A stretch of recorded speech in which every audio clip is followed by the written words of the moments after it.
the 5 ways to kickstart your brand. All right, let's do this.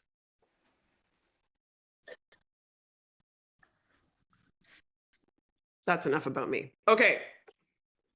Here is one thing that is crystal clear to me, ironically, since I started coaching folks on their personal brand and reading and thinking about it and writing about it and podcasting about it, is that personal branding means different things to different people.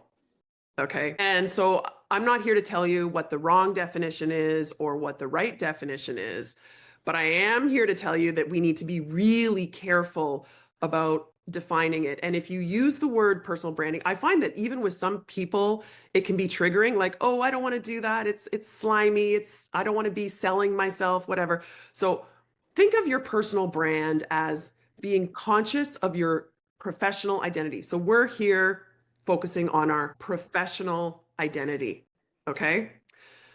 I'm going to share with you a couple definitions, one that you've probably heard of and maybe one that you haven't. The one that you may have heard, because almost every single article and book and whatever everything online that I read about personal branding usually starts with this. In the first paragraph or two, Jeff Bezos famously said, your brand is what people say about you when you're not in the room. And I think this for a long time, this was a definition that I really focused on. It's an interesting exercise. I want you to maybe jot this down. Ask yourself, what do people think and say about you when you're not there? And this is something that I ask my clients, especially if they're gunning for a promotion. What is your boss and your boss's boss saying about you when they're talking about who to promote and your name comes up in conversation? That is your professional identity. And don't freak out if it's not what you want it to be. We can obviously build and develop that. That's why we're here. But that is what your personal brand is. It's what people say about you when you're not in the room.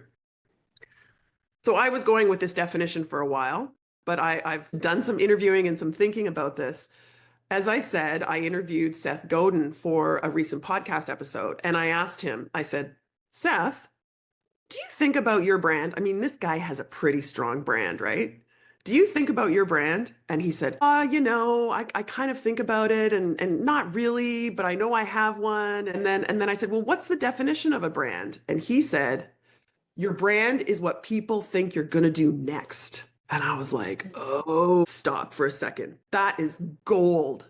Your brand is what people think you're going to do next. So I immediately, after I interviewed him, took out a sheet of paper and I said, what do I want to do? Let's start with what I want to do. What do I want to do next? What are my big aspirations? And then in the next column, I said, what do people think is conceivable or possible that I'm going to do next, or even likely that I'm going to do next, right? And then is there a disconnect between any of the things that I want to do and what people would assume? And then is there a way that I can address that? I think this is a beautiful exercise. Again, it's more of a mental exercise than it is really a definition, right? So the interesting thing about these two definitions from Jeff Bezos and Seth Godin is that they're both looking at you as a brand from other people's perspective, which is fair, right? If you were a brand manager, as I once was before I went to Harvard, I was working at Kraft Foods in marketing as a brand manager. And the brands that I was managing, it was about what do consumers, what do other people, external, bodies, what do they think about the brand? So this is how I think, this is how Jeff Bezos and Seth Godin think about it. But now I'm working on the other side with folks, helping them build and manage their personal brand. So this is about assuming some agency, right? Some ownership, some influence on what other people are saying. So here's my definition. Personal branding is about being yourself on purpose. So there's two parts of this, if you want to pull it apart. There's the being yourself and there's the on purpose. And both of them are very important. Probably the on purpose is more important. That's why it's in caps. But the being yourself, I want to be really clear. This is not false in any way. This is your true, authentic self. Of course, it's aspirational. You're not looking to reinforce your areas for development, as we call them, right? Your weaknesses. It's about being your true best self, your true best authentic self. That's part of it. And then the other part of it is on purpose. So here's where I have an issue when people say, oh, well, I don't want to, sell myself. I don't want to be a brand. I don't want to be salesy. And I'm like, well, here's the thing. You have a brand, whether you choose to consciously manage and develop it or not.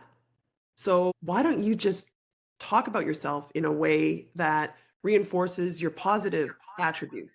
Why don't you take some time to think about the things that are going to help you and sharing the stories that are going to help you instead of, not thinking about it, or maybe even sharing the things that are going to hurt you. So the on purpose is unapologetically, in a disciplined and strategic way, thinking about and acting on how to optimize, build, and develop your ideal personal brand. And again, it is authentic and true to you. Okay? I want to get that definition and sort of these mental exercises out of the way before we jump into the 5 ways to kickstart your personal brand. All right. The first one, for those of you who follow me on LinkedIn or you listen to the podcast on a regular basis, is probably not going to surprise you. My first recommendation is that you learn to introduce yourself with confidence. I know from years of coaching folks that the self-introduction is an anxiety-laden context that is very frequent. We're often asked to introduce ourselves, whether it's one-on-one, whether it's online, whether it's in person, whether it's in a group. Let's go around the table or around the screen and introduce ourselves. And I still, when that happens, my mind still goes to the, what do I say? Should I say something personal? How long do I talk? Right? Immediately, now that I've developed this framework, I stop that vicious cycle of anxiety and I say, calm down. Andrea, you have a framework for this, and it works every time. So I created this framework and I wrote it up. I wrote it up and submitted it to Harvard Business School. This was in August 2022. And it was immediately accepted. And I got lots of accolades or impressions on it. And then in 2023, so a year ago, Harvard Business Review announced that it was one of the top 3 most downloaded articles at hbr.org. And I attribute that to a couple things. I attribute that to the fact that what I just said, this is a very common experience. It's also a high anxiety experience for most of us. In fact, I would say I've never met someone who doesn't say that, yeah, they feel anxious when they're introducing themselves. And also, this framework is so easy to learn, you don't even need to take notes. And I'm going to teach it to you right now, really quickly. For those of you who already know it, this is just a review. Step 1 is present, as in present tense. So a lot of people make the mistake of starting their self-introduction with the past. It's like they're sharing their autobiography. No. You're doing a self-introduction. Think about your brand, right? That's why we're here. You want to start with who you are and what you do. So start with the present tense. As you do more work on your personal brand, you can elaborate, right? So my name is Dr. Andrea Wojnicki. Please call me Andrea. I'm an executive communication coach at Talk About Talk. You can stop with your name, your title, and where you work. Once you've done the work, you can say, what differentiates me compared to other executive communication coaches? Or what differentiates me compared to other HR managers? Or what differentiates me compared to other podcasters, right? So that's when you can really knock it out of the park in terms of nailing your introduction and reinforcing your personal brand that you want to reinforce. But for now, if this is your first time seeing this, just your name, what you do and where you do it is great. That's present tense. Think present, okay? Then you go back into the past. In a professional context, this is where you establish credibility. So in the past, I taught at the University of Toronto, right? I know at least one artist here. You could say, in the past, I taught at this art school, or I earned, you could share your degrees, you could share your credentials, you could share awards that you've won, you could share publications, right? Depending on the context. So again, this is the beauty of this framework. Depending on who you're talking to and the context, and even taking the cue from other people in terms of how long they're talking, you can decide, am I going to share 1 or 2 or 3 things? But in a professional context, this step 2, past, focus on establishing credibility. Okay, so what 3 things are most relevant to that context? The third step is the step that most people forget. So if we just, informally went around before I taught you this framework, most people would start with past and then they'd go to present and then that's it, right? The future tense is the icing on the cake. Here's why. Research shows that when you demonstrate enthusiasm, things will turn out your way. I learned this from a negotiations expert that I interviewed for my podcast named Dr. Tatiana Astray. And she told me that in negotiations contexts, and her research showed this, and there's a whole body of literature here that shows this, that things are more likely to turn out your way. She actually had the specific insight that people are more likely to want to negotiate with you in the future if you demonstrate enthusiasm, positive enthusiasm during the negotiation. And I was like, life is basically a series of negotiations. So if I just upped my enthusiasm, things are going to go my way, right? People are going to want to talk to me, whatever it is that my goal is. So in this step 3 of your self-introduction, and this didn't end up in the Harvard Business Review article, but I'm going to add it to you here. End your self-introduction with a positive statement of enthusiasm about the future, specifically with the person or people that you're introducing yourself to. So you may have noticed when I introduced myself at the beginning of this session, I said, and I'm really in my happy place and I'm really excited to share with you 5 ways to kickstart your personal brand in 2025, right? So it could be as simple as that. If you're in a job interview, you finish your present, past, and then you say, I'm really excited to learn more about this position because I think I might be a great fit. Or if you're in a meeting where you're meeting a new team, where you're working on a new project together, you could say, I'm really looking forward to getting to know all of you better and knocking this project out of the park, right? And then what you've done is you've demonstrated enthusiasm yourself. You're also elegantly handing it on to the next person because then they'll know your introduction is done, okay? So the first way to kickstart your personal brand in 2025 is to start introducing yourself with confidence in any context, professional, even personal. You could introduce yourself to a new neighbor. Hi, my name is Andrea. I live right next door. And then you could go into past. My family has lived here for so many years. This child was born here, blah, blah, blah. They used to play soccer at the park over there, right? You go past. And then future, you could say, we'd love to have you over in the backyard for a barbecue sometime, right? So you see how easy it is. Customize this 3-point framework with your self-introduction and think in each of the 3 steps how you can reinforce the things about you that you want to reinforce, which leads me to the second way to kickstart your personal brand. It's articulating your unique personal brand statement. So I want to go back to my brand management days when I used to work at Kraft Foods, right? We used to talk a lot about the unique selling proposition of whatever the product was. So why did someone choose a certain coffee brand? It's about identifying that unique thing, right? Otherwise, you wouldn't be a brand. You'd be no name, in which case, I guess your brand is that it's cheaper. But what is the unique thing about the coffee brand? Just like Tide versus other laundry detergents, right? Or whatever the brand is. What is the unique thing? The brands are all seeking their unique selling proposition in the same way that you should. I really encourage you to do this. In fact, when I'm coaching folks when I do workshops and even when I do boot camps, I say, if there is one thing I want you to take away, it's actually this. I want you to focus on what makes you unique. I've met plenty of people who haven't spent the time thinking about what their unique selling proposition is. And I feel like they are struggling to be a B+ and maybe an A- if they're a really hard worker, right? And then it's like something opens up when they take the time in a disciplined and strategic way to identify what their unique strengths are, their unique strengths and passions. And then it's like suddenly they are happier and more successful than they ever were because they're being true to themselves. And it's so easy, by the way. if you are true to your unique self, right? So how do you do this? I mean, there's definitely a whole process, but for starters, when you're introducing yourself, introduce yourself as I am a whatever your title is, whatever your industry is, whatever your function is, who, and fill in that blank.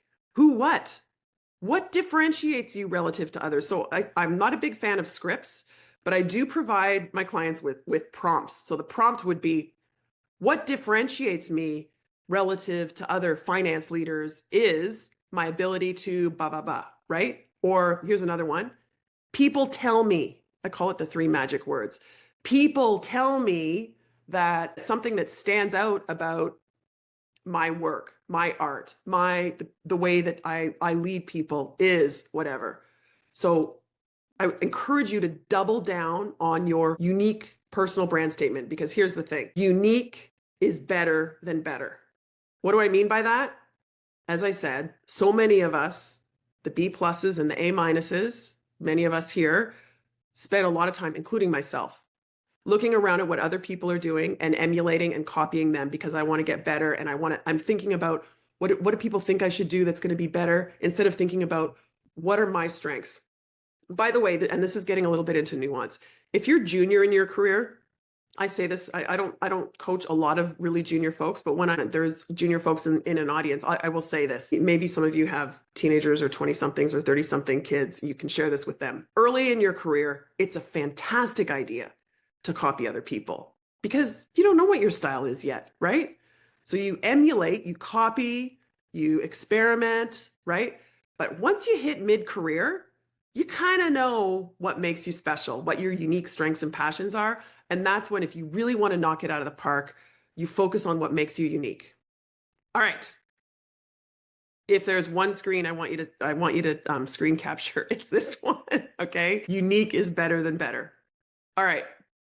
Number 3 is establishing thought leadership. You know, when a lot of people think about personal branding, their mind, depending on what industry you're in, their mind goes to thought leadership, right? So in this industry that I'm in, am I considered a thought leader? If you go online and you Google like personal branding courses or whatever, a lot of it focuses on establishing thought leadership. So last year, I had the privilege of interviewing Roger Martin. He's my past boss, actually, when I used to be on the faculty at the University of Toronto. And he is a prolific thought leader, like very prolific. Like he's lost count of how many books and Harvard Business Review articles he's written. And he has a lot of interesting things to say. So if you're interested in developing your thought leadership, I strongly recommend that you listen to Talk About Talk podcast episode number 150. He started out by saying something when I asked him, I think the first question, I can't remember. I think the first question that I asked him in the episode was, to be a leader, do you have to be a thought leader?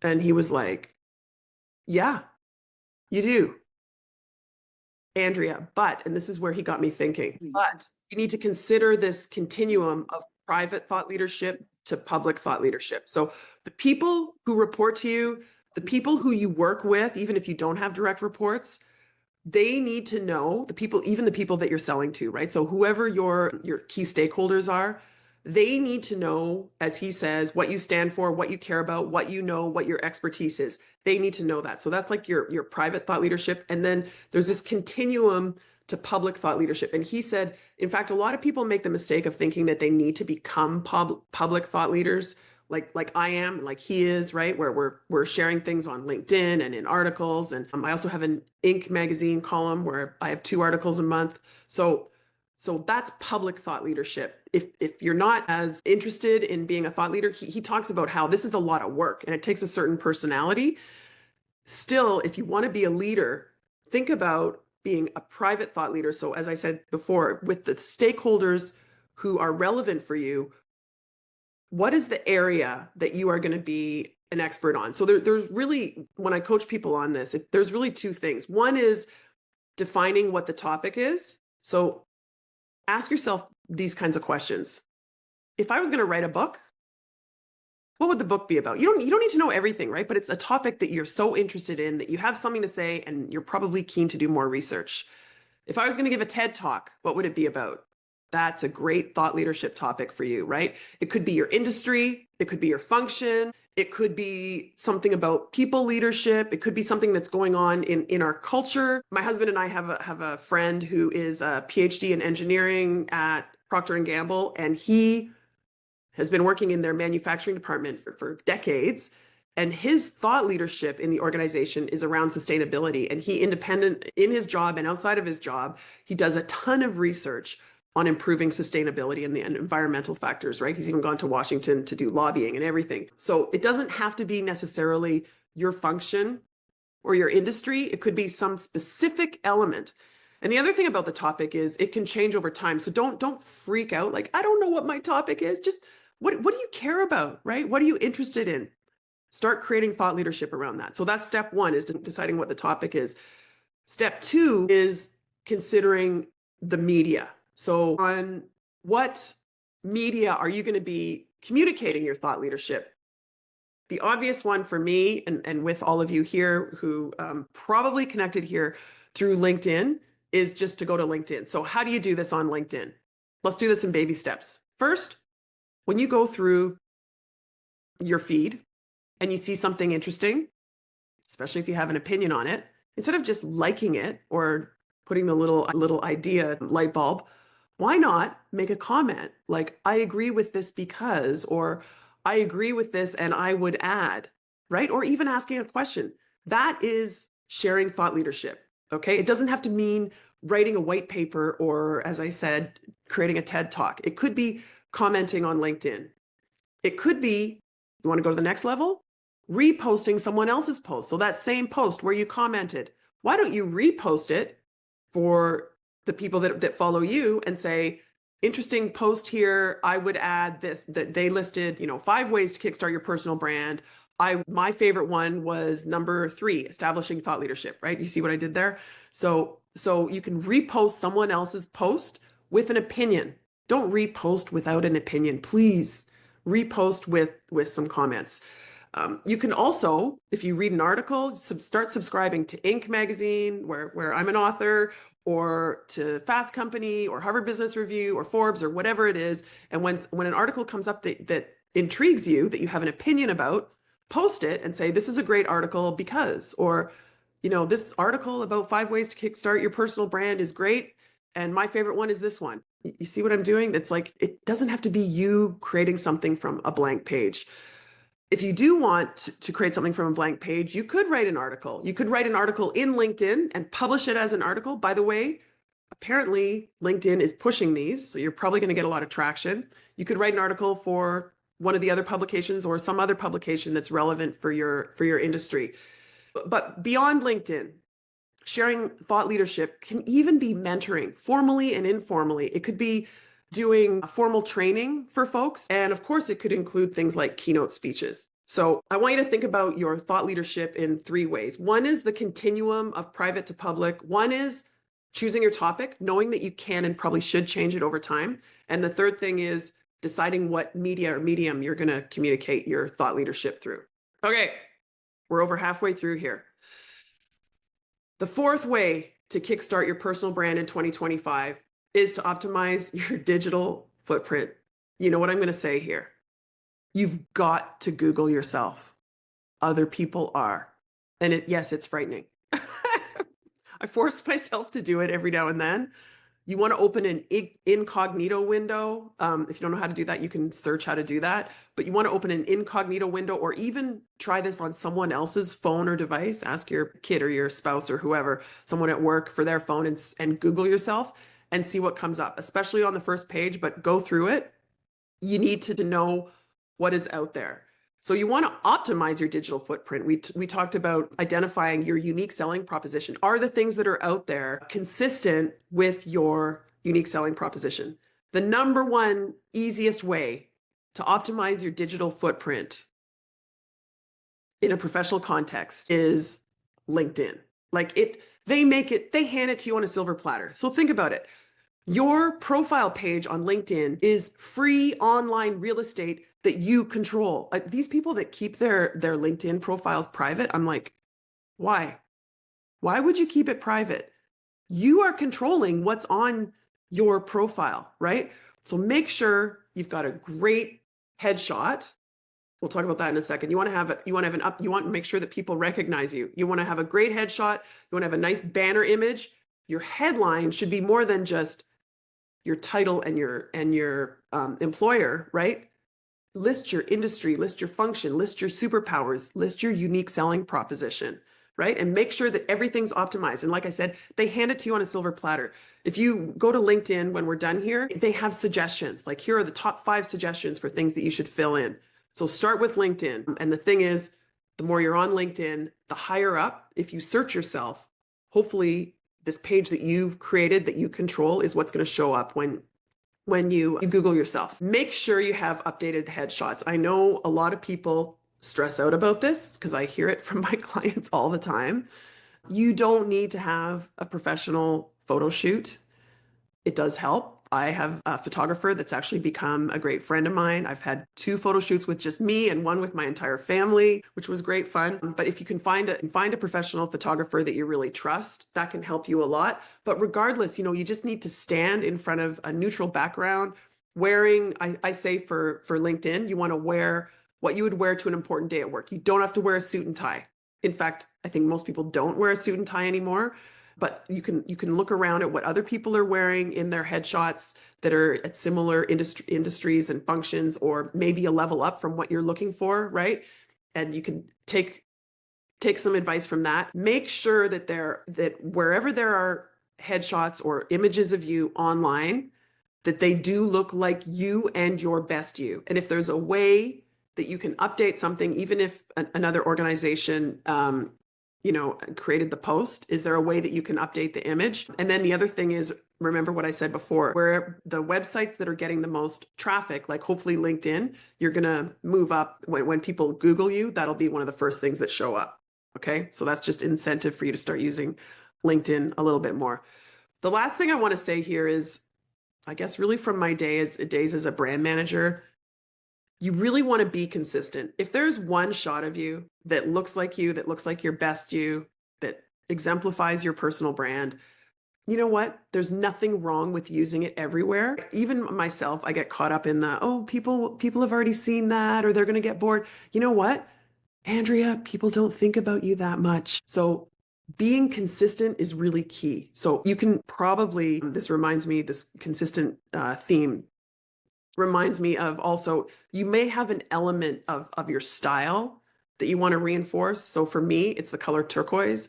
I wear turquoise. I paint with turquoise. I have turquoise on my website. I have turquoise on everywhere. I have turquoise everywhere. I have turquoise in my house. As you can see, I have turquoise on my PowerPoint slides. So being consistent is the name of the game. A lot of folks, as I said, if you Google how to develop my personal brand, thought leadership is one thing that comes up. Another thing that comes up is, what is your visual identity? Okay. And this is what I'm talking about here in terms of being consistent. You want people to go, oh, that's that same person who did that, right? So it's not like you want people to meet you again, like freshly every single time they see you online. You want them to recognize you. So whatever you can do to cue them that it's the same person is going to help you. All right. That's 4 out of 5. The 5th way to kickstart your personal brand in 2025 is developing your quality network. I want to reinforce here that I'm talking about quality, not quantity. I put that word in there for a reason. I know that a lot of people think about developing your network as like getting more followers on LinkedIn. By the way, we are talking about online and in person here in terms of your network. Both are extremely important. But for both, it's about quality, not quantity. Your goal in terms of networking, especially if you choose to double down on this one first, is to establish quality relationships. Okay, quality relationships. How do you do that? I've got 3, surprise, surprise, 3 pieces of advice for you here. First and foremost, be generous. Now, I think I knew this, but I really learned this. It was really reinforced by my friend Sharon Ma-Jin, who's an executive recruiter who I work with quite a bit. And she says, and I know this is true, a lot of people feel icky about networking because they think it's selling. And she said, if that's you, you need to stop being selfish and thinking about selling and start thinking about what you can do for other people. All of a sudden, if you're thinking about being generous, providing value for other people, it doesn't feel icky at all, right? People are benefiting from their relationship and their interactions with you. So, what does this mean?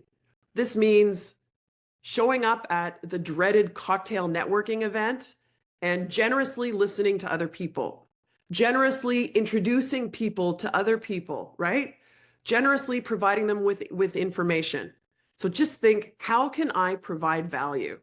Whether it's online, whether you're reconnecting with someone, you find an article that you know someone would find helpful. You think about two people that you know would probably find value in interacting, making that introduction. There's many ways that you can be generous. Be generous and provide value. And I put stars and I put it in capitals because I really want to. This is a game changer for a lot of people when it comes to networking. Even as an extrovert myself, I know that when I'm invited to networking events, I kind of go, but then I remind myself, yeah, you're going to be generous. It's not going to feel icky, right? You're going to be generous. You're going to help people. You're going to direct them to articles. You're going to introduce people. You're going to provide value. You're going to be a great listener. You're going to be generous. Okay, that's the first thing. The second thing is, and this one is one that I have been experimenting with, and it is gold. Always follow up. So, what do I mean by this? It means when you go to that event, follow up with every single person that you met and just say, great to have met you. And then you can be generous, right? Here's the article I was talking about, or I'm going to separately send you an email and introduce you to that person, right? Follow up with the people that you met. After meetings, I did this. I had a meeting on Friday and I knew there were going to be two people there. And then two people that I hadn't expected to be there were also there. And I thought, this is an example of when I should follow up. I should follow up and say, it was great to meet you. I didn't know you were going to be there. Wonderful to meet you for the first time. Blah, blah, blah. I'm looking forward to working together, right? So follow up. If you're in a job interview, obviously you're sending a thank you note. Sharon says that a thank you note, whether it's after an interview or maybe like a coffee meeting that you're having with someone, thanking someone for meeting you is your opportunity to reinforce your personal brand. So think about what you want to say to them and what you want to reinforce. The third thing that I'm going to share with you to develop your quality network is very tactical, but I know from the response that I get from people that they really like this one. It's approach odd numbers. So what do I mean by that? You see this picture on the right here of the four folks that are awkwardly sitting with holding their little whatever appetizer plates and their drinks. We've all been in the situation, right? Where you go and get your glass of wine or your cup of coffee, whatever it is, and your little snack, and you turn around and you see this sea of strangers and you're like, okay, who do I talk to? I don't know. This is gold. Approach odd numbers. So you want to go up to either a singleton or a threesome. Do not walk over to two people that are talking to each other. Why? Because by definition, you're a third wheel. Okay? You are interrupting a dialogue. You don't want to interrupt a dialogue. So in this staged photo, probably of four people, there were probably three people talking, and then the fourth person comes over. Either all three people are going to turn to you, or two people are going to continue talking, and the third person is going to talk to you, right? So I love this. I use this all the time. It's actually magic. Part of what helps us build our confidence is just having frameworks instead of being like, oh, who should I talk to? Who's the victim going to be? Looking around, kind of doing the cringe. Instead, think, where are there three people? Boom, over there, go. So your brain doesn't even have time to feel the social anxiety. Okay, so that's the fifth way to start your personal brand in 2025. Develop your quality network. Number one most important thing is provide value and be generous. Always follow up and approach odd numbers. Okay, so now I'm going to summarize here the 5 ways to kickstart your personal brand. This woman is feeling a little overwhelmed, as you can see. She's got things she's thinking about, and everybody wants a piece of her. You probably know the feeling. There's a lot to think about with your brand. I hope that if you don't already use the self-introduction framework, that you're going to practice introducing yourself with confidence, present, past, future, articulating your unique personal brand statement. So taking the time to think about 1, 2, or 3 things that differentiate you compared to other people that have your same job. Establishing thought leadership. Remember about the private to public continuum, and also thinking about the topic and the media through which you're going to be communicating your thought leadership. Optimizing your digital footprint. Yes, Googling yourself. And yes, optimizing your LinkedIn profile and making it public, please. And then, as we just said, developing your quality network. Again, it's not about quantity, it's about developing meaningful relationships. This is really going to help you not just establish your brand, but to achieve whatever goals you have. So if I were you and I was looking at this, I'd be like, okay, so these are 5 things. That's a lot. My challenge, as I said to you, is to identify 1 or 2 that you're going to knock off your to-do list in January. Just write them down and think about them and maybe make a plan. The question might be, though, how do I do this? I need a plan. So here's where I have an opportunity for you. I'm running a personal branding boot camp where in 4 weeks, I will help you establish your brand, introduce yourself with confidence, and optimize your online presence. It starts next Wednesday and it runs for a month. And here's what you get. You get 10 instructional videos. So this is your opportunity to listen to me and watch me teach you, and you can pause and you can write notes and rewind and you can watch it again. You also get, this is kind of the big highlight of the boot camp, 4 live 1-hour online small group coaching sessions. So this is like personalized attention. And I'm going to tell you this, when I first launched these boot camps a couple years ago, I thought, the premium coaching opportunity is really one-on-one coaching, and the boot camps is kind of secondary. But based on the feedback that I've been getting from people in the boot camp, they're getting at least as much out of it. Why? Because they're getting everything from me, and they're also hearing from the questions that other people are asking, and they're smart enough to say, okay, if that's how this relates to that person, here's what I'm going to do for my context. So these live coaching sessions are amazing, hugely impactful. You also get a comprehensive workbook that you can obviously keep after the workshop, but it helps guide you. And there's lots of exercises and templates and resources in there. And then the last thing that you get is access to a Slack group. So we create a Slack group where you can network with the other folks and you can share your wins, you can share your questions. I'm in there too. I'm in the Slack group and I'm helping answer questions, and I'm even asking questions, right? And it ends up usually being a really nice, tight, supportive little networking group. So you're probably wondering, what's my investment for this? The regular price for the bootcamp is the same as it was last year. It's $950.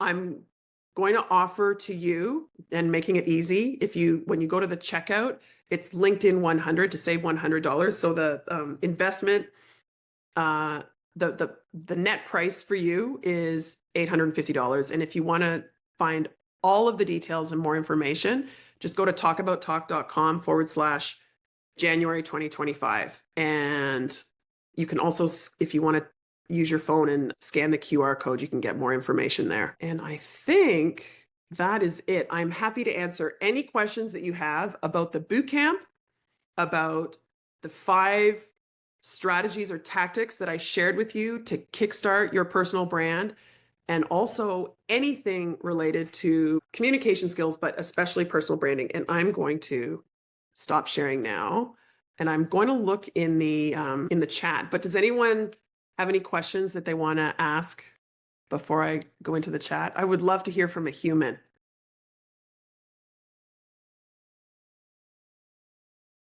Come on, some brave soul.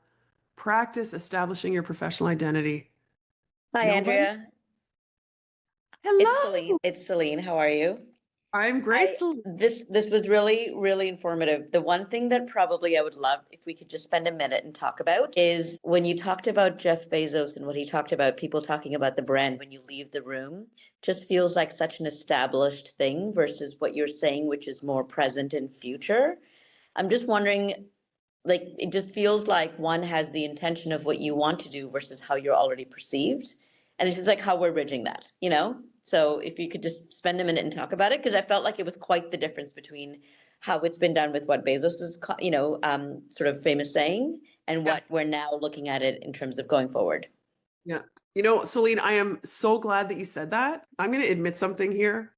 I literally was just thinking about this morning, how, and I'm writing a book about all this stuff, and I was like, oh, that needs to go in the book. How these definitions are actually about the past, right? Even Seth Godin's definition, what people think you're going to do next, is based on your past, right? So you're predicting the future based on past behavior. That's what happens in behavior description interviews, right? They ask you, like, give us an example of when you demonstrated your people skills, blah, blah, blah, right? And then they're like, okay, so in the future, they'll probably do that as well. So my take on it is I'm using this word agency. I love the idea of the fact that we can control other people's perceptions of us based on the signals that we're sending out into the universe, based on the words that we use, based on the stories that we tell, based on the tone of our voice, based on what we're wearing, based on the, I'm pointing behind me, my bookshelf, my painting, my microphone, all these things are signals that are constantly updating. So if we decide, as I hope we all do, that's why you're here, that we have this agency, we have this control, we have this power over what, like nobody else has more power than ourselves over how we are perceived, right? Now and in the future. So it's about taking the time and in a disciplined and strategic way, identifying what those really positive, unique, and relevant things are about us. This is one of the things that comes up in the boot camp. Positive, unique, and relevant, pure. Is the thing that we're talking about, is it relevant for your goals? Is it positive? We're not talking about your weaknesses. I said that. And most importantly, is it unique? And if the criteria that you're defining yourself and your brand on gets check marks on all three of those things, it's probably worth reinforcing. And then you start to think about, how can I reinforce that? Does that help, Celine? It does. And this is probably not, I want to like jump right in and say all these things sort of like, as a consumer packaged goods person, it's like, I can say certain things, but it's how am I actually perceived, right? So the things I say, if they don't match also how I'm felt about when I leave the room, then there's a disconnect, and there's a certain level of self-awareness here where like you're hoping that the person's authentic and connecting all of this. But yeah, I look forward to reading the book that you write. Thank Celine, you. You just said one of my favorite words. I just want to riff on that for a second. You said self-awareness. So self-awareness is also one of my favorite topics. It's related to personal branding. A lot of people think, they'll say to me, I'm very self-aware. And I'm like, not sure. When most of us, maybe not most of us, when many of us think about self-awareness, we think about like, I'm thinking about what I'm going to say. I am conscious. I'm aware of myself, right? I'm conscious of what I'm thinking. I'm conscious of how I'm feeling. There really are, depending on what literature you're reading, I think two most important types of self-awareness. There's internal and external. So when most people say I'm self-aware, they mean internally. They're like, I'm conscious of being conscious. I'm conscious of how I look. I'm conscious of what I'm thinking, what I'm feeling. External self-awareness is actually at least as important, right? External self-awareness is, are you aware of what's going on around you? And more importantly, are you aware of your influence on other people and even how they perceive you? So that's how it relates to personal branding, right? So it's like looking at body language, asking questions that are important, getting clarity on what other people are perceiving, not just about your message, but actually about you. Tanya has a question. You patiently have your hand raised there.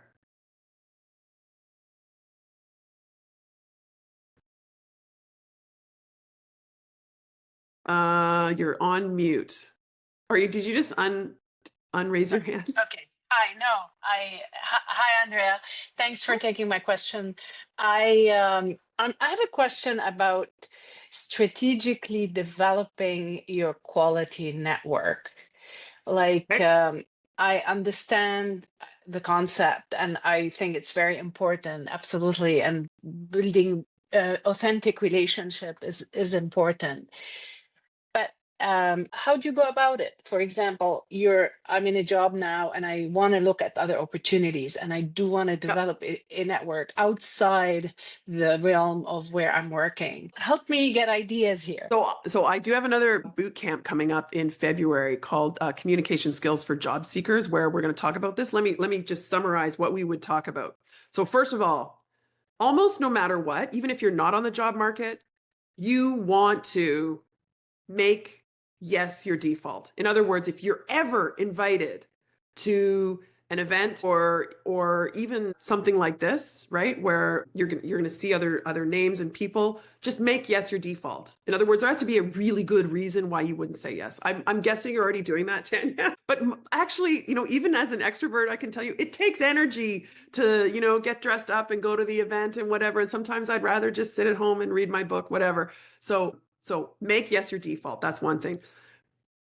In terms of strategically developing your network, it is about getting out there, but it's also thinking about who's in your network and who are you going to go after. So not a couple of years ago, maybe 5 or 6 years ago, I realized personally and professionally, of course, I have a book club that I'm friends with and women that I work out with and whatever. But outside of that, my network was really consumer packaged goods marketers and academics and coaches. It was like 3 buckets. And outside of that, there was really nobody in my network, right? And so I was like, oh, that's not good.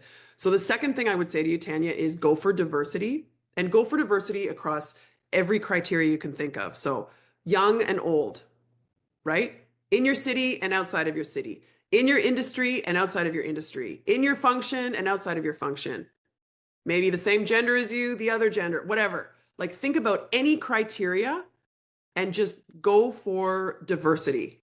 There's tons of research that shows a quality network is not just the quality relationships, right?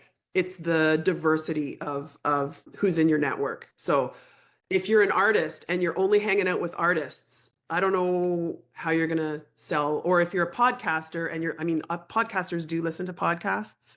But you want to network with other people as well, is my point. Okay. So get out strategically, like go to events and meet people outside of your area and seek diversity across all of those criteria and more.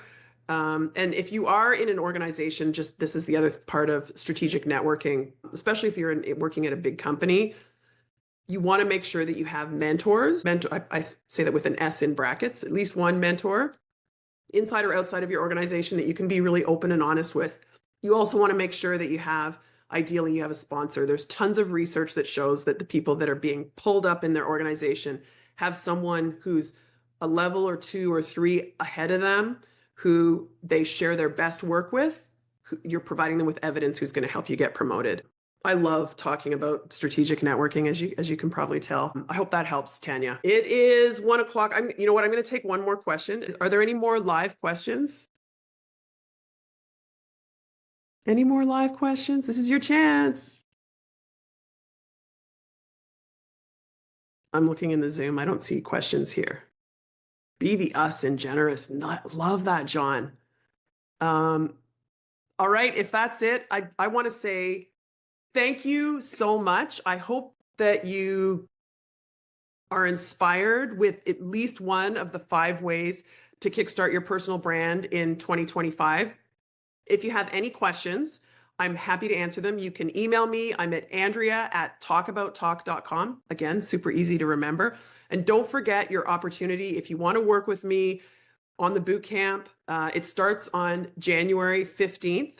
And the URL to learn more is talkabouttalk.com/January 2025. It starts next week on the 15th. And the promo code again is LinkedIn 100 to save $100. I hope to see all of you on LinkedIn. And if you, like I said, if you have any questions, you can email me or you can also DM me on LinkedIn. Talk soon.